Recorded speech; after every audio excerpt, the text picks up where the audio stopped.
Before we take part in the Lord's table, shall we turn to the Word of God?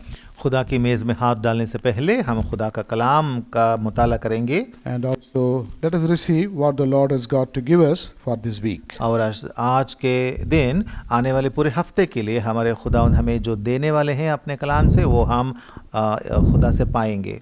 Shall we turn to Acts of the Apostles and chapter 18? आमाल की किताब बाब number 18 देखेंगे And we will read from verse 24 till the end of the chapter. Verse 24 से लेकर हम आखिर तक पढ़ेंगे। Acts chapter 18, आमाल की किताब 18वां बाब from verse 24 till the end. 24 से लेकर आखिर तक हम पढ़ेंगे। बारी बारी से Yeah. बारी बारी से हम पढ़ेंगे।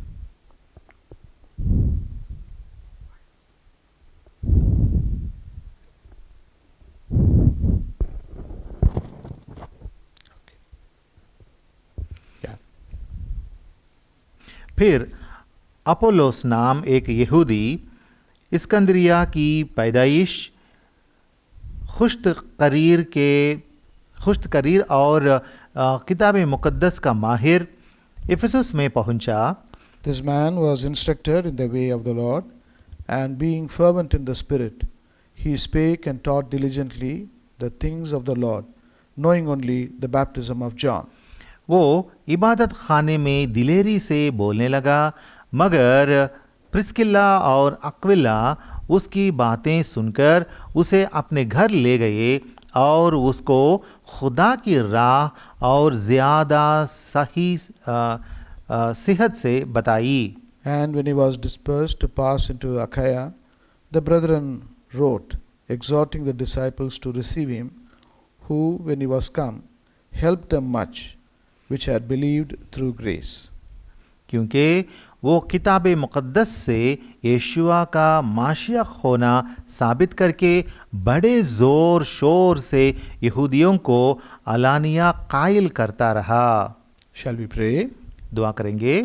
Loving Heavenly Father, है हमारे आसमानी बाप, प्यारे बाप, we thank and praise you once again for gathering us together as a little flock in Yehovah Shammah. आज शाम को और एक बार छोटा झुंड बनकर यहोवा शम्मा में और एक बार हम सबों को इकट्ठा करने के लिए हम आपका शुक्र अदा करते हैं। And we thank you, Lord, on this day we could join scores and scores of worshippers who are worshipping you throughout this day. खुदावंद आज के दिन को लेकर हम इसलिए खुश हैं कि आज के दिन हम इस दुनिया में जो आपकी इबादत करने वाले सैकड़ों मोमिन शामिल हैं, उन सबों से हम भी शुमार हैं। There are these worshippers because of the great things you have done in their lives, just as you have done in our own lives. हमारी ज़िंदगियों में जो अजाइब व गराइब आपने किए हैं खुदावंद, इसी तरीके से वो भी उनकी ज़िंदगियों में भी उनका भी यही तजर्बा है, इसलिए वो भी आपकी इबादत कर रहे हैं। Above all, we thank you, Lord, for your very great love which you have manifested toward us. और सबसे बड़ी बात यह है कि आपने हम पर अपनी बड़ी अजीम मोहब्बत को हम पर आपने इनायत किया, हम आपका शुक्र अदा करते We हैं। cannot find this love anywhere at all. इस तरह की मोहब्बत को हम कहीं भी देख नहीं सकते हैं, And this love is beyond every human love. और ये मोहब्बत हर एक इंसानी मोहब्बत से परे है।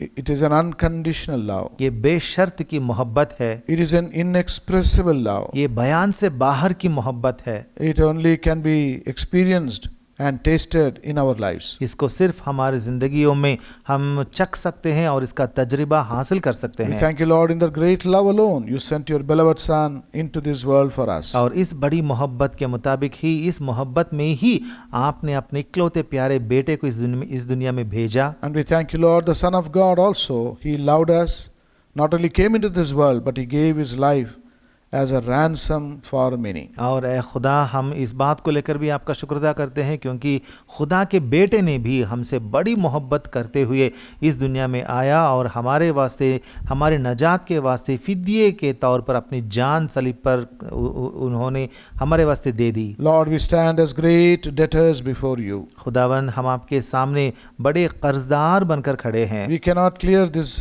debt even in all eternity. सारी अबदियत में भी इस कर्ज को हम अदा नहीं कर पाएंगे। But yet, Lord, this evening here we sought to bring our words of worship to you as our gratitude. खुदावंद इसीलिए आज शाम को शुक्रगुजारी के तौर पर हमारी इबादत के अल्फाजों को आपके दीदार हमने पेश किया है। We believe, Lord, thou hast heard and thou art pleased and accepted our worship. और खुदावंद हम आज ये यकीन मानते हैं कि आपने हमारी इबादतों को सुना और आपने हमारी इबादतों को कबूल भी किया है। Thank you, Lord. Those of us who are here, we could worship you. खुदावंद जो यहाँ शामिल हैं हम सबों ने मिलकर आपकी इबादत कर पाए, And others also who are online, they also could worship you. और ऑनलाइन में जो हमारे साथ शामिल हैं आपके प्यारे वो भी इबादत में शामिल हो सके। And we are sure many in the social media who have joined, they have also silently lifted up their voice in worship and gratitude to you. और हम यकीन मानते हैं खुदा के सोशल मीडिया में भी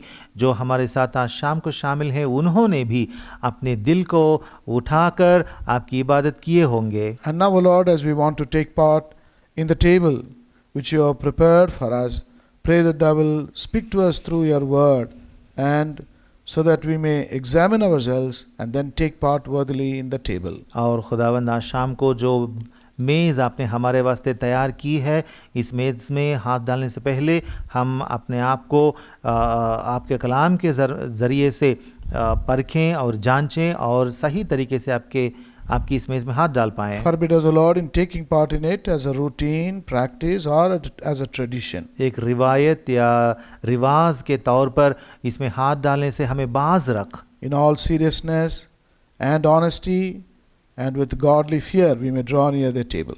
बहुत एहतियात के साथ और सच्चाई के साथ और खुदाई इलाही डर के साथ इस मेज़ में हम हाथ डाल पाएं। Do speak to us through the scripture portion that we read. जो कलाम हमने पढ़ा है खुदावंद इस पर आपकी बरकत चाहते हैं। Show us, O Lord, how we can be exemplary believers in this evil world. इस बहुत बुरी दुनिया में एक अच्छे नमूने के जैसे मोमिन बनकर कैसे जिए हमें बताए। Lord, in the past you spoke to us through the lives of Aquila and Priscilla. खुदावंद इससे पहले आपने अक्विला और प्रिस्किला की ज़िंदगी के ज़रिए से हमसे आपने गुफ्तगू की।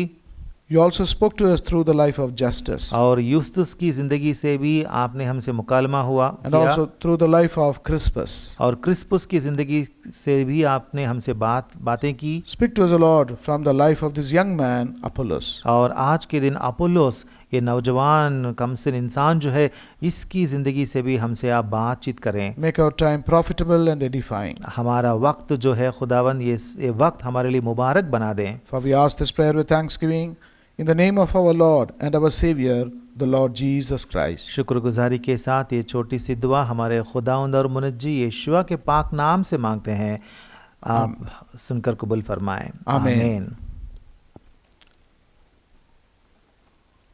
First Timothy chapter 4 देखिए पहला तिमोथियुस बाब नंबर 4 and verse 12. और आयत number 12। We have been basing on this verse and seeing how we can live as exemplary believers in this world. इस आयत पर हम मुबनी होकर तकिया करते हुए इस दुनिया में एक अच्छे यीशुई मोमिन, एक नमूना जैसा एक अच्छे यीशुई मोमिन बनकर इस दुनिया में कैसे जी सकते हैं हम देखते आ रहे हैं। The word of God says in 1 Timothy chapter 4:12. पहले तिमोथीस 4 का 12 में खुदा का कलाम कहता है। In the middle of the verse it says, "Be thou an example of the believers." आखिर में लिखा हुआ है कि तू मोमिनों के लिए नमूना बन। Oh, that is what the Lord desires in us. खुदा हमारा यही चाहता है। This man of God, Apostle Paul, he desired this in the life of his spiritual son Timothy. अपने रूहानी बेटे तिमोथियुस की जिंदगी में पौलुस रसूल ने ये बातें चाही। And also we have in the scriptures examples of such believers. और ऐसा ही हम खुदा के कलाम में बाकी लोगों को भी देखते हैं, मोमिनों को भी देखते हैं जो नमूना बनकर जिए हैं। We saw that in the couple Aquila and Priscilla in the past. हम प्रिस्किला और अक्विला जो मियाँ बीवी हैं उनके बारे में हमने इससे पहले देखा भी है। And also we saw a few things from the life of the man called Justus. और यूस्तुस नाम के एक इंसान की ज़िंदगी के ज़रिए से भी हमने ये बातें देखी थी। We read about him in verse 7, in Acts chapter 8 and verse 7. आमार की किताब बाब नंबर 8 और आयत नंबर 18 और आयत नंबर 7 में हम देखते हैं। And then we also saw about a man called Crispus, और उसके बाद हम क्रिस्पुस के बारे में हमने देखा है that we find in verse 8. और आयत नंबर 8 में हम उसके बारे में देखते हैं। And today, in the portion, the verses that we read together, we read about this man called Apollos. और आज के दिन जिस हिस्से को हमने पढ़ा है इसमें अपोलोस नाम के एक शख्स के बारे में हम पढ़ते हैं। He also lived an exemplary life before the people of God. उसने भी खुदा के लोगों के दरमियान उनके सामने नमूनादार जिंदगी उसने भी जिया था। Actually, he was a Jew. हकीकत में वो एक यहूदी भी था। We know the Jews are well read. They know the law and the statutes well. हम जानते हैं कि यहूदी लोग बहुत पढ़े लिखे होते हैं और वो खुदा के कलाम के आइन को और कानून को बहुत अच्छे तरीके से जानते हैं। So he was not unaware of the scriptures, or as we know, the first 5 books of the Bible. और हम जानते हैं कि उसको खुदा के कलाम के पहली 5 किताबें वो उसको पता थी और वो उनसे नावाकिफ नहीं था। And that word of God had an impact in his life. वो कलाम जो खुदा का कलाम है उसकी ज़िंदगी में बहुत असरदार रहा। We saw what that effect has been. और वो असर क्या है हमने यहाँ देखा है। We are going to see that even this evening. आज शाम को भी हम उस बात को देखेंगे। The first thing that we see about this man is in verse 24. इस इंसान के बारे में जो पहली बात हम देखते हैं वो वर्स 24 में है। That he was an eloquent man. वो कैसा है? वो बहुत अच्छा बात करने वाला इंसान था। Eloquence means speaking with great freedom and liberty. हाँ, खुश तकरीर इंसान था, मतलब बहुत जोर से और आसानी से वो बात करने वाला था। And in the scriptures we read that the Lord has given gifts to in the church. और हम देखते हैं कि खुदावंद ने उन दिनों में चर्च में, एक्लीसिया में कुछ गिफ्ट्स या नेमतें बख्शी थी। All cannot be eloquent speakers. सब के सब खुश तकरीर लोग नहीं बन सकते। And also you get this eloquence not only as a gift but also by the help of the Holy Spirit of God. इस तरीके से बहुत आसानी से बात करने की बरकत जो है वो इतनी आसानी से नहीं मिलती, बल्कि खुदा की रूह की नेमत है वो। So the Holy Spirit of God was indwelling in him and using him and giving this talent to this man. इस तरीके से खुदा की पाक रूह जो है वो इस इंसान के अंदर वो बसता था और इस इंसान को वैसा दिलेरी से बहुत आसानी से बात करने की नेमत भी बख्शी थी। There is also at the same time one condition to have this gift of eloquence. तो यहाँ पर हम एक शर्त देखते हैं इस तरीके से खुश तकरीर होने के। And that is that there should not be any hindering sin in our lives. उसके वास्ते वो शर्त ये है कि हमारे अंदर कोई भी गुनाह नहीं रहना चाहिए जो हमें खुदा के पास आने से रोक सकता है। There should not be any defilement of the world in our lives. इस दुनिया की ऐब या गंदगी जो होती है वो हमारे अंदर नहीं रहना If there is चाहिए। any secret sin also, there will be hindrance for this eloquence in our spiritual lives. अगर हमारे अंदर कोई पोशीदा गुनाह है तो उस वजह से भी ये खुश तकरीर बनना नामुमकिन हो जाएगा। That shows this man was keeping himself undefiled. इस तरीके से हमें पता चलता है कि इंसान जो है वो अपने आप को नापाक नहीं होने देता। Now this eloquence is not to be experienced only in speech. ये खुश तकरीर होना जो है वो सिर्फ बात में ही बयान नहीं The होता, eloquence also must be seen and manifested in our life of prayer. बल्कि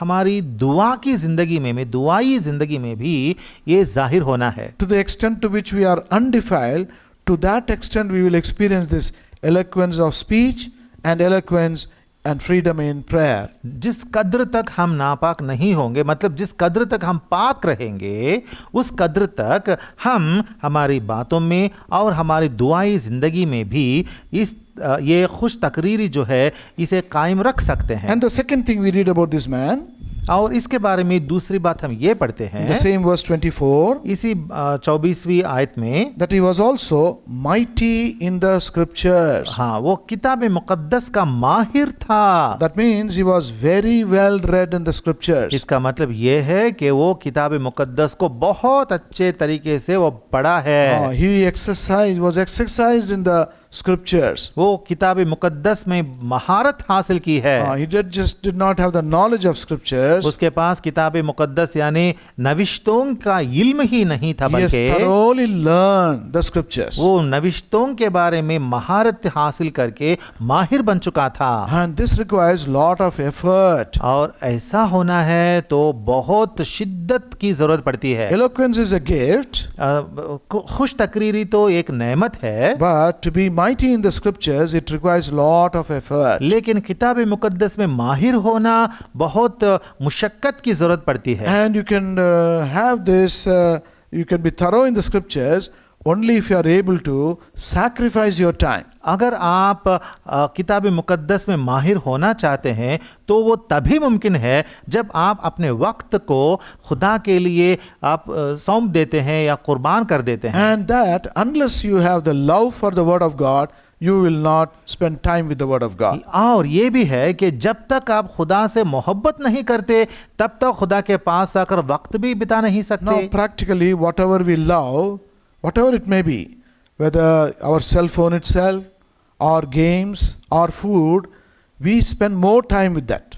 देखिए, जिससे भी हम मोहब्बत रखते हैं, वो हमारा सेल फोन हो सकता है या हमारा खाना हो सकता है या किसी भी चीज़ हो सकती है, उससे हम दूर नहीं होते। The love for that will compel us to devote time, spend time on that. उस पर जो मोहब्बत है, वो मोहब्बत क्या करती है, उसके साथ वक्त बिताने के लिए हम पर वो दबाव डालता है। So perhaps this man gave much time for the word of God. तो हमें पता चलता है कि शायद इस इंसान ने खुदा के कलाम के वास्ते बहुत ज्यादा वक्त दिया है।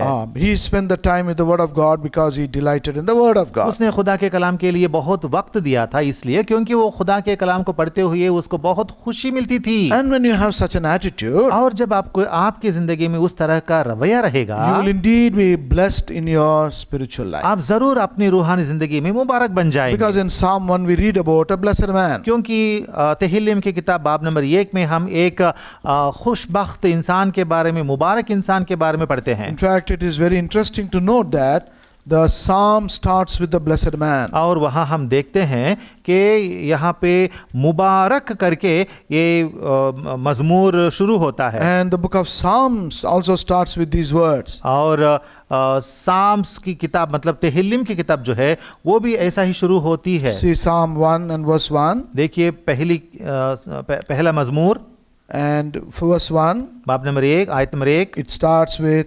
Blessed is the man. मुबारक है वो आदमी। Who is that आदमी? Who is that वो आदमी कौन है? 3 things he does not do. वो 3 बातें नहीं करता है। He does not walk in the counsel of the ungodly. वो शरीरों की सलाह पर नहीं चलता।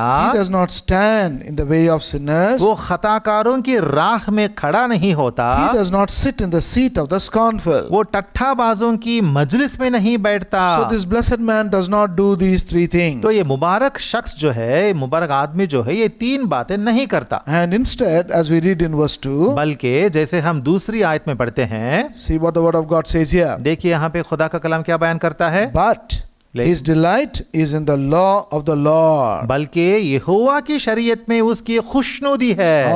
He delights, he rejoices in the word of God. उसकी खुशनुदी है खुदा के कलाम में। And then it says in the second part, और दूसरे हिस्से में, in his law doth he meditate day and night. और उसी की शरीयत पर दिन रात उसका ध्यान रहता है। That is the meaning of delighting and liking and loving the word of God. पसंद करना, उसे खुशनुदी रखना, खुश और प्यार रखना कलाम से, उसका मतलब ये है। Now what is the meaning of the word delight?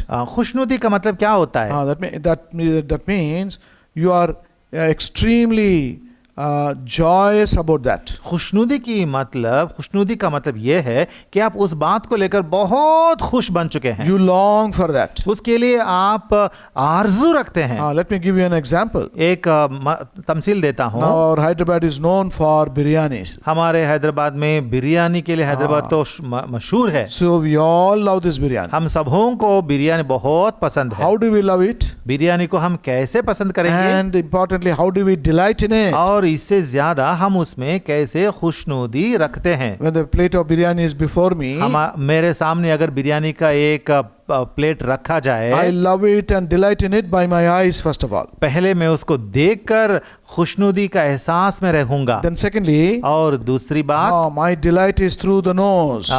उसके बाद सूंघने से, अपने नाक से खुशनुदी का एहसास में रहूंगा। And then I delight and enjoy through my mouth. और उसके बाद खाकर जायका लेकर मैं खुश बन जाऊंगा। In the same way, इसी तरीके से the word of God must bring such delight to us. खुदा का कलाम हमारे दिलों में उस तरह की खुशी पैदा करना है। Maybe Apollos was like that. शायद अपोलोस उस तरह का इंसान था। He was delighting in the word of God. वो किताबे मुकद्दस में बहुत खुशनुदी लेता था। And that is how he became mighty and strong in the scriptures. इसीलिए वो किताबे मुकद्दस में माहिर बन चुका था। And then thirdly, और तीसरी we बात, come back to Acts chapter 18, आमाल की किताब बाब नंबर 18 verse 25. और 25वीं आयत। This man was instructed in the way of the Lord. इस शख्स ने खुदावंद की राह की तालीम पाई थी। So he was not only delighting in the word of God, ये खुदा के कलाम में खुशनुदी लेने वाला ही नहीं था, he was बल्कि instructed and counseled even by the word of God. ये शख्स यानी इसने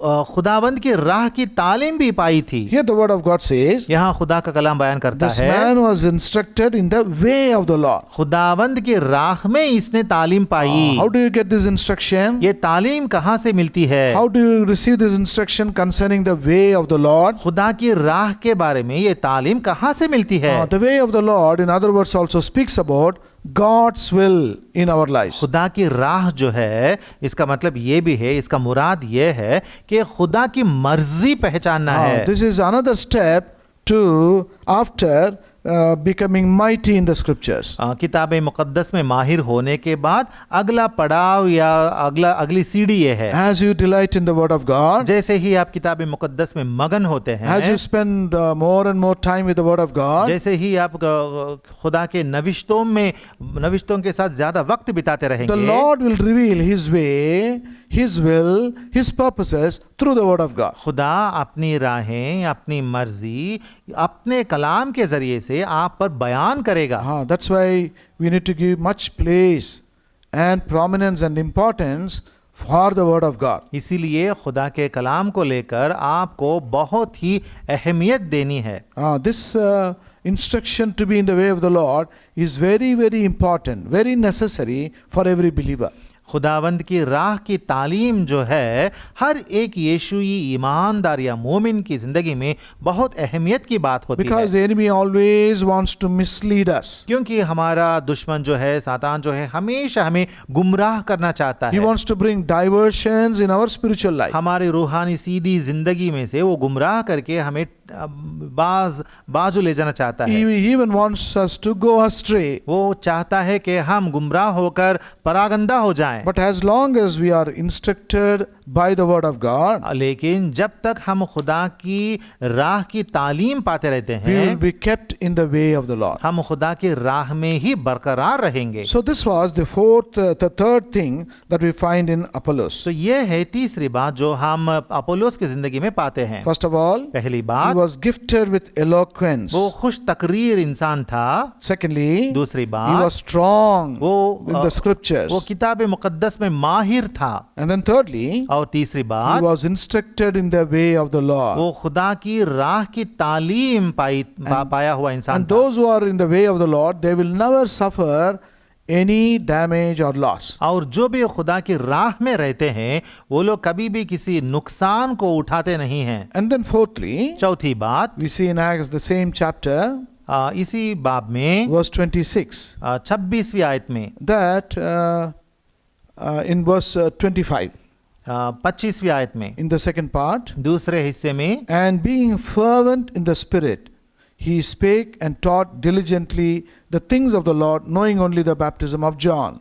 और रूहानी जोश से कलाम करता और यीशुआ की बाबत सही सही तालीम देता था, मगर सिर्फ यूहन्ना ही के बपतिस्मा से वाकिफ था। He was fervent in the spirit. वो रूहानी जोश से भरा हुआ था। Nice word used in Urdu. Urdu में बहुत अच्छा लफ्ज इस्तेमाल किया He was full गया of josh in the spirit. है। रूह में बहुत जोश, पुरजोश था वो। In other words, the Holy Spirit of God had a free course to work in and through this man. इसका मतलब ये हुआ कि खुदा के पाक रूह को इस इंसान के जरिए से बहुत आसानी से काम करने का मौका मिला है। There was no hindrance in him at all for the working of the Holy Spirit of God. खुदा के पाक रूह के काम के बारे में, काम में कोई भी रुकावट इसकी जिंदगी में नहीं था। And three things are important for that. और उसके वास्ते तीन बातें अहमियत रखती हैं। We find in the book of Isaiah, यशायाह की किताब में हम पढ़ते हैं, chapter 63, बाब नंबर 63 verse 10. और आयत number 10। This is what we read about the children of Israel. इसराइलियों के बारे में हम यहाँ ऐसा पढ़ते हैं। Isaiah chapter 63 यशायाह की किताब 63 चैप्टर and verse 10. और verse 10। But they rebelled and vexed his Holy Spirit. लेकिन वो बागी हुए और उन्होंने उसकी रूह कुद्स को गमगीन किया। Oh, they were vexing the Holy Spirit of God. उन्होंने खुदा के रूह को उन्होंने गमगीन किया। How did they do that? उन्होंने ऐसा कैसा किया? In the first part, the word of God says, पहले हिस्से में कलाम बयान करता है, they rebelled. उन्होंने वो बागी हुए। This is what we find constantly in the life of the children of Israel. इसराइलियों की जिंदगी में हमेशा मुसलसल ये बात हम देखते आते हैं। Again and again they were rebelling against God. बार बार खुदा के सामने बगावत करते आते हैं। Rebelling against the man of God Moses. और मर्दे खुदा मोशे के सामने भी बगावत से पेश आए। Rebelling against the prophets of God. और खुदा के नबियों के सामने भी बगावत से पेश आए। And through that rebellion they were vexing the Spirit of God. और उस बगावत के बदौलत वो लोग क्या करते थे? खुदा की पाक रूह को गमगीन किया करते थे। We should take care whether we are also like this children of Israel. हमें भी इस बात पर ध्यान देना चाहिए कि क्या हम भी इस तरीके से, इस तरह इस्राएल के बच्चों जैसे बन चुके हैं क्या? And if you are rebellious, अगर आप बागी बन चुके हैं, automatically that tantamounts to vexing the Spirit of God. तो जरूर आप भी खुदा की पाक रूह को गमगीन करने वाले बन चुके होंगे। Then the second thing caution we have to take is, और दूसरी बात हमें इस दूसरा कॉशन ये लेना है, we find that in Ephesians and chapter 4 एफिसियों की किताब बाब नंबर 4 में उस बात को हम देखते हैं and verse 30. और 30 आयत नंबर 30 में, And grieve not the Holy Spirit of God. और खुदा के पाक रूह को रंजीदा ना करो। We should also not grieve the Holy Spirit of God. खुदा के पाक रूह को हमें रंजीदा ना करना चाहिए। Certain actions, certain words, certain deeds that we do, they grieve the Holy Spirit of God. कुछ काम, कुछ आमाल, कुछ बातें, कुछ नजरें, कुछ ख्यालात हमारे खुदा के पाक रूह को रंजीदा कर देते हैं। Now children, when they commit some mistakes, जब कभी बच्चे किसी न किसी खता में गिर जाते हैं, and when the parents notice that and know that, और जब वालिदैन उस गलती को देख लेते हैं, they react to that. तो वो लोग रिएक्ट करते हैं। One reaction is, एक तरह का रिएक्शन ये है, this is very common and very often also. और ये आम है और आमतौर पर देखते भी रहते What do हैं। the parents do? वालिदैन क्या करते हैं? Immediately they get angry, उनको यकायक उनको गुस्सा हो जाएगा and then they will punish them. और सजा दे देंगे। I know when I was small, मुझे याद है जब मैं बहुत छोटा था, times I made my father angry. कभी कभार मैं अपने वालिद साहब को गुस्सा दिलाता था। What he would do? तो उन्होंने क्या किया था? He had a cane for us. हमारे वास्ते उनके पास एक लकड़ी थी। That will be on the top of the almara. अलमारे के पास वो केन रखा गया था, immediately he'll reach out to that cane. फिर फटाफट जाके वो केन निकालते थे, Then I know what was going to happen. और मुझे पता चल ही जाता था कि क्या होने वाला I'll है। be spanked very much by my father. मेरे बाप मुझे बहुत डंडे से मारते थे। That is one reaction. वो एक रद्द अमल है। Then another reaction of a father is, और दूसरा रद्द अमल जो बाप दिखाता है he वो will ये not है, reach out to the cane or the belt. वो डंडे के लिए हाथ नहीं फैलाएगा या बेल्ट नहीं He would निकालेगा, not raise his hand or palm. या हाथ या हथेली को उठाएगा What नहीं। will the father do? लेकिन बाप क्या करता है? He will be grieved. वो बहुत रंजीदा हो जाता है। He will not talk with me. वो मुझसे बात करना छोड़ देगा। He will go away. वो दूर हो जाएगा। He will not even sit with me and eat food. वो मेरे साथ रहकर खाना मिलकर नहीं खाएगा। Why? क्यों? Because my father is grieved by my action. क्योंकि मेरे आमाल से मेरे वालिद साहब के दिल को ठेस पहुंचा है, वो रंजीदा हुआ है। So in the same way, इसी तरीके by से some of our actions, हमारे कुछ आमाल के बदौलत, by our thoughts, deeds and words, हमारे ख्यालात, आमाल या हमारे अल्फाज के जरिए there is से every possibility of our grieving the Holy Spirit of God.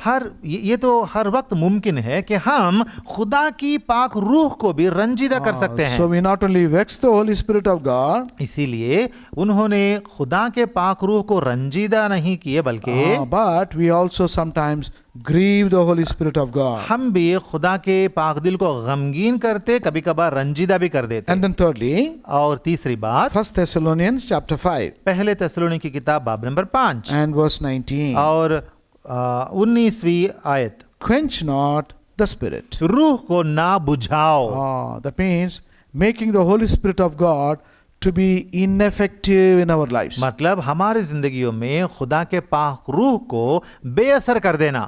The Holy Spirit is there, खुदा का पाक रूह तो मौजूद but है, he is not at work. लेकिन वो काम नहीं कर रहा He is है। not given the freedom and liberty to work through me. मेरे जरिए से काम करने का ये लिबर्टी जो है, आजादी जो है, उसे दिया गया नहीं था। I am silencing the effect and the impact and the work of the Holy Spirit of God in my life. मेरी जिंदगी में खुदा के पाक रूह का जो काम है, आमाल है, फेल है, उसे मैं खामोश करके दबा दे रहा And हूँ। that's why the word of God says here, इसीलिए कलाम में यहाँ लिखा हुआ है, he is comparing it, or it is tantamount to quenching the Spirit or quenching the fire. ऐसा करने से क्या होता है?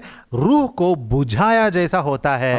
Just little water is enough to quench the fire. आग पे थोड़ा पानी छिड़कने से वो बुझ जाएगी ना।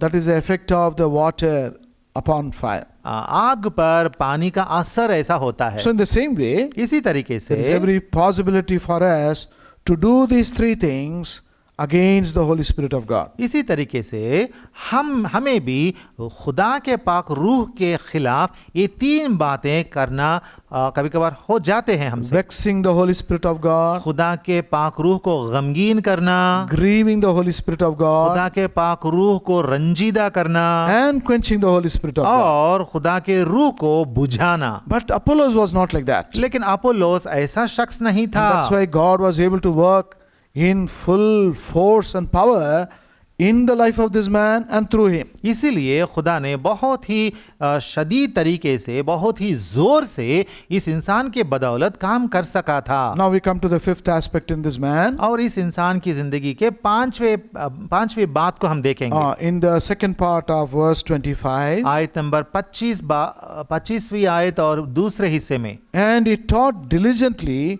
the things of the Lord, knowing only the baptism of John. और यीशुआ की बाबत सही सही तालीम देता था, मगर सिर्फ यूहन्ना ही के बपतिस्मे से वाकिफ था। He was diligently teaching. वो सही सही तालीम देता था। In other words, in the original language it says, he taught accurately the word of God. हाँ, इसीलिए उर्दू में ऐसा लिखा हुआ है कि वो सही सही तालीम देता था। There was no mistake. उसकी तालीम में कोई भी खोट नहीं थी। There was no error in his preaching. उसके पैगाम में कोई भी नुक्स नहीं था। Or in other words, और मजीद अल्फाज he was में giving, imparting, preaching the pure word of God. सही सही कलाम, पाक तरीन कलाम वो बयान करता था। Or we can say unadulterated word of God. Unadulterated या बगैर मिलावट के कलाम को ही वो देता था। Or he did not dilute the word of God. मगर या खुदा के कलाम में वो डाइल्यूट नहीं करता था। Now there is a very nice, tasty, sweet glass of orange that is given to you. मसलन सोचिए कि आपको एक बहुत अच्छे बड़े ग्लास में एक ऑरेंज जूस दिया गया You है। drink half the glass, आधा ग्लास आप पी लेंगे left it there. और आधा ग्लास वहां रख देंगे Somebody mischievously, और कोई शरारत से he pours water into that orange. किसी ने शरारत से उसमें पानी डाल दी When you taste that orange, और पानी juice, डालने के बाद उस ऑरेंज जूस को आप टेस्ट करेंगे, how is it? कैसा रहेगा? It is diluted. वो डाइल्यूट हो चुका है। That is what some people are doing. कभी कभार लोग ऐसा कर देते हैं। So we need to be very careful and cautious about this. इस बात को लेकर हमें बहुत एहतियात बरतना है। We cannot adulterate the word of God. खुदा के कलाम में मिलावट नहीं करनी है। We cannot dilute the word of God. खुदा के कलाम को डाइल्यूट भी नहीं करना है। When do you do that? ऐसा कब करेंगे? When you are not thorough, when you are not having the full knowledge of the word of God. जब किताब मुकद्दस या खुदा के कलाम के माहिर आप नहीं होते या महारत आपको हासिल नहीं And during होती, this तब last- आप ऐसा करते हैं। And during these last days, और इन आखिर जमाने के दिनों में this is how the enemy is deceiving people. इस तरीके से हमारा मुखालिफ जो है लोगों को गुमराह कर रहा है, धोखा दे रहा With है adulterated word of God. मिलावट किया हुआ कलाम से। Not a pure word of God. वो प्योर कलाम नहीं है, And it is a diluted word of God. ये डाइल्यूटेड कलाम कहा जा सकता है। What will happen as an effect of this? इसका असर क्या होता है? When a juice is diluted, एक जूस को जब हम डाइल्यूट कर देते you do हैं, not enjoy the taste. उसका जायका बदल जाएगा, आप लुत्फ उठा नहीं सकेंगे। That is the reason why many are not enjoying receiving the word of God. इसीलिए बहुत सारे लोग खुदा के कलाम को कबूल नहीं कर सकते, उसमें खुश नहीं हो सकते। The mistake is not with them. गलती उन लोगों में नहीं The है, mistake is those who are sharing the word of God. गलती उन लोगों में है जो कलाम तकसीम करते हैं, So, बांटते हैं। this is a warning even for me. ये मेरे लिए भी एक वार्निंग जैसा है। How am I giving the word of God? मैं खुदा का कलाम कैसा तकसीम कर रहा हूँ? Is it being given in all diligence, carefully? सही सही तरीके से एहतियात से मैं कलाम बांट रहा हूँ या नहीं? Is it an accurate word of God? क्या सही तरीके से तालीम दे रहा हूँ या नहीं? Is it an unadulterated, undiluted word of God? क्या वो बगैर मिलावट के अनडाइल्यूटेड कलाम है या नहीं? And then sixthly, और छठी बात we find in verse 26.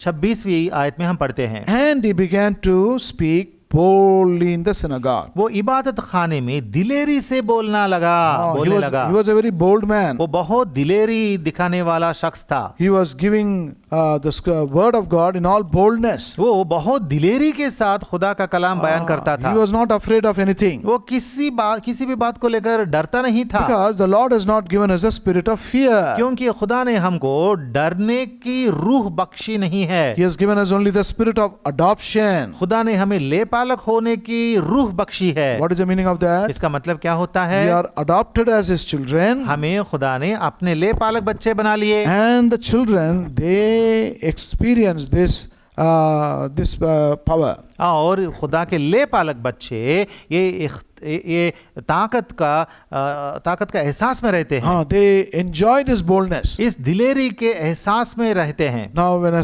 small son is beside his father, देखिए, एक छोटा बच्चा जब अपने वालिद के बगल में रहेगा, he is very bold. बहुत दिलेर रहेगा। Anybody who tries to threaten him, कोई भी आकर अगर उसे थोड़ा धमकाने की कोशिश करे, he is not scared. वो डरेगा नहीं, He will answer back. वो उलट के जवाब दे देगा। If you try to frighten him, अगर उसे डराने की कोशिश करेंगे, what he will do? वो क्या करेगा? He will turn around, वो घूम के देखेगा, thump his leg and try to frighten you.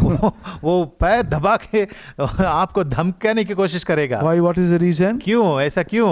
Father is beside क्योंकि him. उसके बाजू में उसका वालिद साहब खड़े हैं And he is his son. और वो उसके बेटे हैं, The father will take care of everything. और बाप सब कुछ देख लेगा। But supposing the father is not there, अगर सोच लो कि बाप वहां नहीं है he will not have boldness at all. और तब उस बच्चे को दिलेरी नहीं होती। Even looking at a cat also he will be frightened.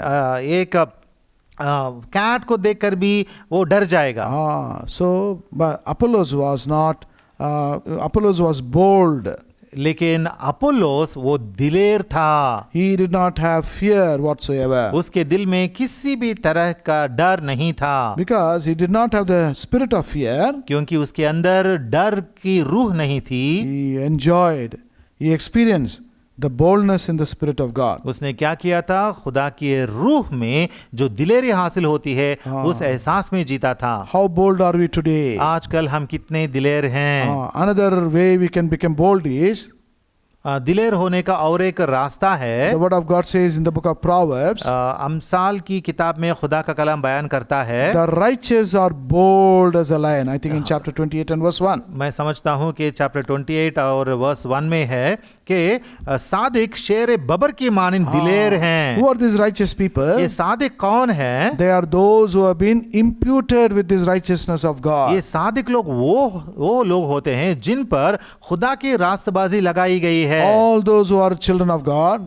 सब के सब जो खुदा के बच्चे होते हैं, all those who are truly born again, मतलब सब के सब जो सच्चे दिल से नए सिरे से पैदा हुए हैं, and those who have the assurance of salvation, और सब के सब जिनको नजात का एहसास है और एक्सपीरियंस है, they are those who are righteous. वो है सादिक लोग। And those righteous people only will be bold. वो सादिक लोग ही शेर की मानिंद दिलेर रहेंगे। They will not be afraid of anything. वो किसी भी बात को लेकर डरेंगे नहीं। They will not be afraid to correct anyone. वो किसी को भी करेक्ट करने से इस्लाह करने से डरेंगे नहीं। I knew a man of God. मुझे ये एक मर्द खुदा के बारे में पता है। Very openly when he comes to know about somebody living in sin or a life of defeat and failure, अगर कोई गुनाह में खिसक कर गुनाह में जीने लगा है तो वो क्या करता? he will go straight to that person सीधा उस इंसान के पास चले जाएगा and he will tell him about his sin and even his defilement. और उसके बारे में उसको कह देगा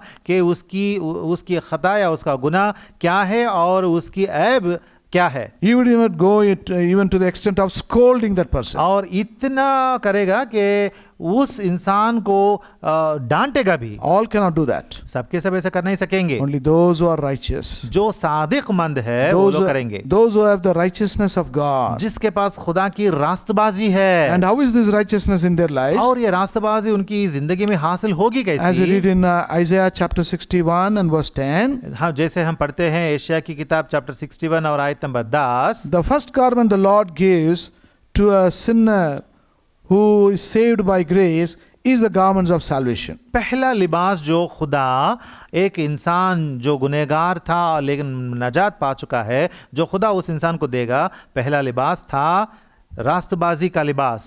This garments of salvation covers the nakedness of a sinner. नजात का लिबास देता है खुदा, पहला लिबास वो है, और वो नजात का लिबास उसकी नंगाई को वो ढक देता है। Then in the same verse we read, इसी आयत में हम और भी पढ़ते हैं, he also gives us an overcoat of righteousness. और रास्तबाजी की खिलत भी वो देता है। This is the meaning of righteousness. ये है रास्तबाजी का मतलब। It is like an overcoat. ये एक खिलत या ओवरकोट जैसा है। Overcoat which brings dignity and honor in your life. आपकी जिंदगी में जो इज्जत और ताजीम बख्शता है वो है ये overcoat. And such people alone they experience this boldness. और इस तरह के लोग ही इस दिलेरी के एहसास में जीते हैं। That is what we read about Apollos. Apollos के बारे में हम ये बातें पढ़ते हैं। And then seventhly, सातवीं बात, as we read in verse 26, verse 26 में हम पढ़ते हैं, 26 में we saw when we were looking at the life of Aquila and Priscilla, जब हम प्रिस्किल्ला और अकिला की जिंदगियों को देखा था, that when they heard this man Apollos preaching, जब उन्होंने अपोलोस को बातें करते देखा, they took him aside. उन्होंने उसे बाजू ले गए, They took him to their home. मतलब उनके घर तक ले गए, And then they expounded unto him the way of God more perfectly. और उसको खुदा की राह और ज्यादा सेहत से बताई। So he was still not perfect. तो क्या पता चलता है कि वो अभी भी परफेक्ट या मुकम्मल नहीं हुआ। It is true he was eloquent in the scriptures. वो किताबे मुकद्दस में माहिर है, He was mighty also in the scriptures. उसने महारत हासिल की He है, was instructed in the way of the Lord. उसको खुदावंद की राह की तालीम दी गई है, There was fervency in his spirit. उसकी रूह में जोश है, He was also teaching accurately, correctly and diligently. वो बहुत सही तरीके से, सही ढंग से, सही सही तालीम देने लगा था, He was even speaking boldly. और दिलेरी के साथ वो बातें कर रहा था। But still, और फिर there भी was a little deficiency in his spiritual life लेकिन उसकी रूहानी जिंदगी में थोड़ी सी कमी रही थी, with regard to the thorough, perfect knowledge of the scriptures. मतलब खुदा की बातों को लेकर कामिल बातों में वो शामिल नहीं था। So this is what Aquila and Priscilla noticed. इस बात पर प्रिस्किला और अकीला ने नजर की, And as we saw about them, और जैसे हमने उनके बारे में देखा भी था, they did not condemn this man. वो जाकर इस इंसान पर उसको कंडम नहीं किए, They did not criticize him. उसको क्रिटिसाइज भी नहीं किए, They took him aside to their home. अपने पास साथ उसको अपने घर ले गए, They explained the word of God more clearly. और खुदा का कलाम और भी ज्यादा सही तरीके से सेहत से बताए, And the word of God says more perfectly they did that. और बहुत सेहत से वो लोग बताए। And what did Apollos do? तब अपोलोस ने क्या किया था? He was not proud. Apollos बहुत फख्र से नहीं रहा, He was a sincere learner. वो बहुत सिंसियर लर्नर था, मतलब सीखने वाले तालीम सीखने वाला He था, was not puffed up with the scriptural knowledge that he had. जो किताब मुकद्दस की महारत उसको हासिल थी, उसको लेकर वो बहुत फख्र मनाने वाला नहीं बन गया। Those who are proud, they can never take instruction and correction. जो फख्र मनाने वाले होते हैं या शेखीबाजी करने वाले होते हैं, वो इल्म को या इस्लाह को कबूल नहीं करते। Maybe as Aquila and Priscilla were correcting him, समझता हूँ कि शायद प्रिस्किला और अकीला उसको तालीम देकर सही राह बता रहे थे, he would have responded saying, "Is that so? I'm so sorry." वो शायद ऐसा कहा होगा, हाँ क्या ऐसा है क्या, मुझे माफ कीजिए, What is it? क्या है वो, What should I do? अब मैं क्या करूं? So he was an eager and sincere learner. वो बहुत एहतियात से सीखने वाला तालिबे इल्म जैसा था। Now sometimes when we think that we know everything, कभी कभार हम सोचते हैं कि हमें सब कुछ पता है, that's where the problem comes. यही पे सवाल खड़ा होता है। So he was not like that. लेकिन अपोलोस ऐसा नहीं था। He was a willing learner. Apollos चाहता था कि इल्म हासिल करे, तालीम पाए। Then another thing, ninth thing we find about him. Eighth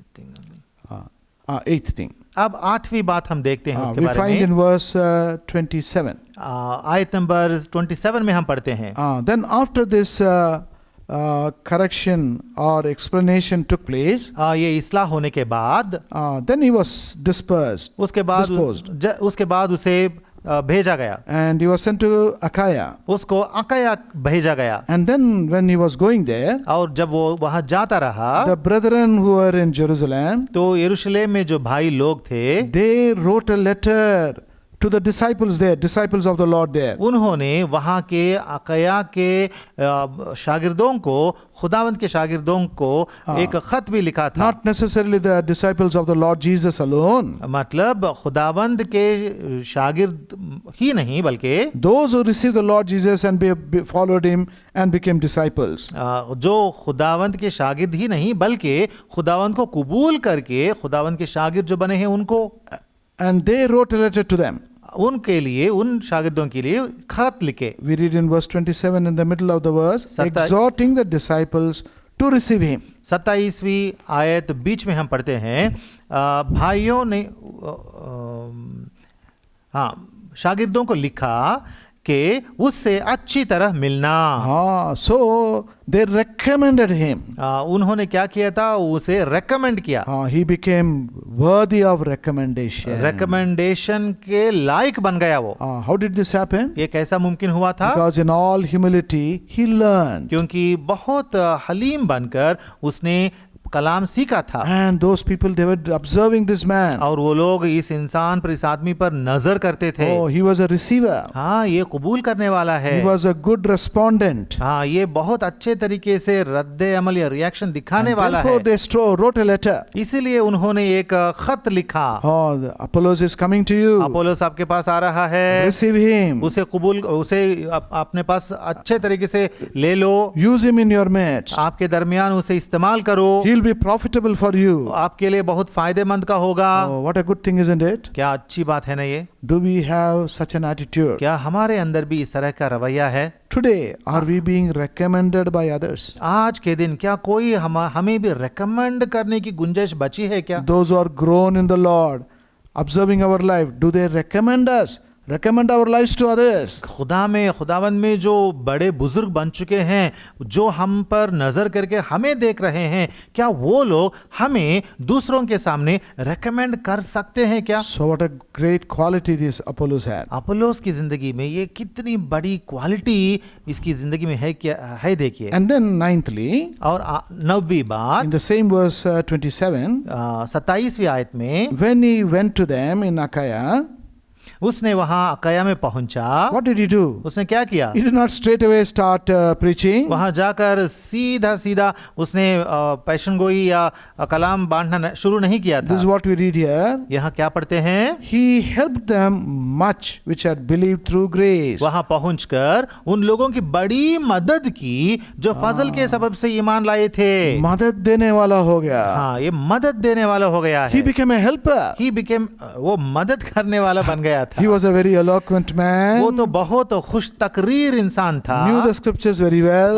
किताब मुकद्दस का माहिर था। Fervent in the spirit. खुदावंद की राह की जोश थी। Diligent, accurate teacher. वो सही तालीम देने वाला था। Man of great boldness. वो बहुत दिलेर इंसान था। He was a great learner. और बहुत अच्छे तालिब इल्म था। Recommended by the men of God. खुदा के लोगों ने इसे रेकमेंड भी किया था। With all that, ये सब होते हुए भी see another step of humility in this man. देखिए और एक पड़ाव है इसकी जिंदगी में, वो है हलीम रहना। He did not take that letter and give to the elders there. Now use me in the ministry. वो जाकर वो लेटर लेकर, खत लेकर वहाँ के बुजुर्गों के पास जाकर, देखो ये खत पढ़ो और मुझे खिदमत गुजारी में इस्तेमाल करो, ऐसा नहीं कहा था उसने। What is he doing? वो क्या कर रहा था? Taking the position of a helper. वो मददगार की जगह ले रहा है। There is a need of helpers in the work of God today. आज भी खुदा की खिदमत गुजारी में इस तरह के मददगारों की जरूरत है। There are innumerable number of preachers today. आजकल दुनिया में बेशुमार पैगाम देने वालों का झुंड है, But there are very few helpers. लेकिन मदद करने वाले बहुत कम पड़ चुके हैं। Helping the fellow believers. जो हम मोमिन हैं उनकी मदद करना, Helping them in knowing the word of God. खुदा के कलाम में बढ़ने में उनकी मदद करना, Helping them in the spiritual things. रूहानी बातों में उनकी बढ़ाई के लिए मदद करना, Helping them in obeying the word of God. खुदा के कलाम के तामील करने में उनकी मदद करना। So there is a need of such helpers today in the work of the Lord. खुदा के काम में आजकल इस तरह के मददगारों की बहुत बड़ी जरूरत है। And Apollos was like that. और अपोलोस उस तरह का एक इंसान था। Then finally, और आखिरकार 10thly, 10वीं बात, verse 28, 28वीं बात, he mightily convinced the Jews. 28वीं आयत, बड़े जोर शोर से यहूदियों को अलानिया कायल करता था। Oh, what was this conviction he brought among them? यहूदियों के दरमियान उसने किस बात पर उनको कायल करने लगा? That Jesus was the Christ. उसने इस बात पर यहूदियों को कायल करने लगा कि यीशुआ ही माशियख है। That Jesus is the anointed one. यीशुआ ही खुदा से मसा किया गया माशियख है। That Jesus is the Messiah. यीशुआ ही माशियख है। That Jesus is the Son of God. यीशुआ ही खुदा का बेटा है। So he had this convincing power in him. ये इस तरह का कायल करने की ताकत और कुदरत उसमें शामिल था। I'm sure it was not so easy. मैं समझता हूं कि ऐसा करना इतना आसान नहीं है। But by the things that we saw in his life, the previous 9 things made him a convincer of the other Jews. इस बात से आगे जो 9 बातें हमने देखी थी ये 9 बातें इस 10वीं बातें के साथ उन्हें उसे यहूदियों को अलानिया कायल करने वाला बना दिए। Convincing also is another talent. कायल करना भी एक टैलेंट है। It does not come by Bible knowledge. ये बाइबल के नॉलेज से, इल्म से आता नहीं है। In Acts chapter 2 we read, हम पढ़ते हैं आमाल की किताब बाब नंबर 2 when में, Peter stood on the day of Pentecost and preached and gave the gospel. जब पतरस पेंतकोस्त के दिन खड़े होकर कलाम या खुशखबरी सुनाई। Who is this Peter? ये पतरस कौन He was है? only a fisherman. ये सिर्फ एक माहीगीर है। In chapter 4 and verse 13, Acts of the Apostles, we read, आमाल की किताब बाब नंबर 4 और आयत नंबर 13 में हम पढ़ते they हैं, noticed that they were ignorant men, unlearned. वहाँ लोगों ने पहचाना कि ये लोग अनपढ़ और नावाकिफ लोग हैं। There was nothing great in Peter. पतरस में बड़ी अजमत की बात कुछ भी नहीं But है, when he preached, लेकिन जब उसने कलाम बयान किया, he went on to become a convincer.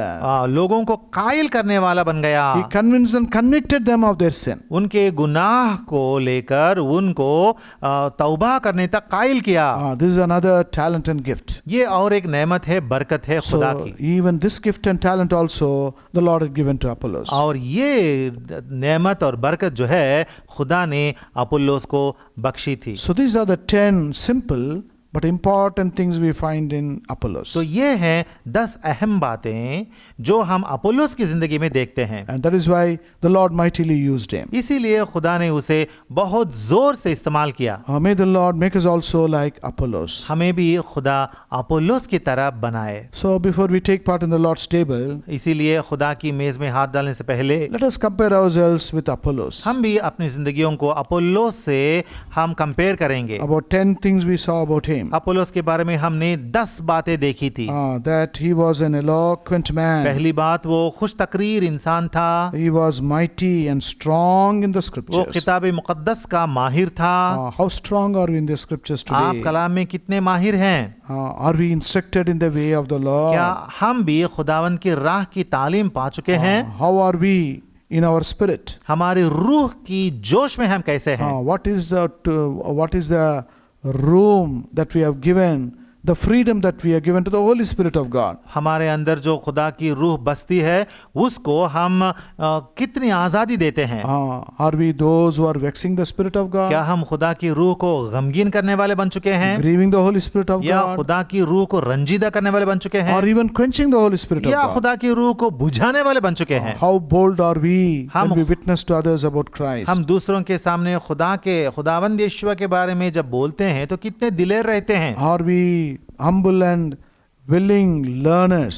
क्या हम हलीम बनकर हलीम तालिब इल्म बनते हैं?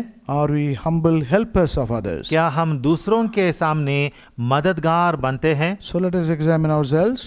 हम अपने आप को इन बातों की रोशनी में हमने अपने आप को परखेंगे। Wherever we are not able to compare ourselves with Apollos, जहां भी हम अपोलोस से हमारी बराबरी नहीं देखते हैं, let us ask the Lord's forgiveness. हम खुदा के सामने मुआफी मांगेंगे। If even some defilement has come into us, अगर हमारी जिंदगी में कुछ गुनाह या ऐब आ चुका है and that defilement alone separates us from our Lord, और अगर ये ऐब या गुनाह हमारे खुदा से अगर हमें दूर कर रहा then है we cannot be bold. तो हम दिलेर नहीं बन सकते। We'll be leading a very weak spiritual life. हम बहुत कमजोर रूहानी जिंदगी बिताने लगते So हैं। let us examine ourselves, इसीलिए हम खुदा के सामने अपने आप को परखेंगे, ask the Lord's forgiveness, खुदा की मुआफी मांगेंगे and then take part worthily in the table. और सही तरीके से लायक बनकर खुदा की मेज में हाथ डालेंगे। May the Lord help us. खुदा हमारी मदद करे।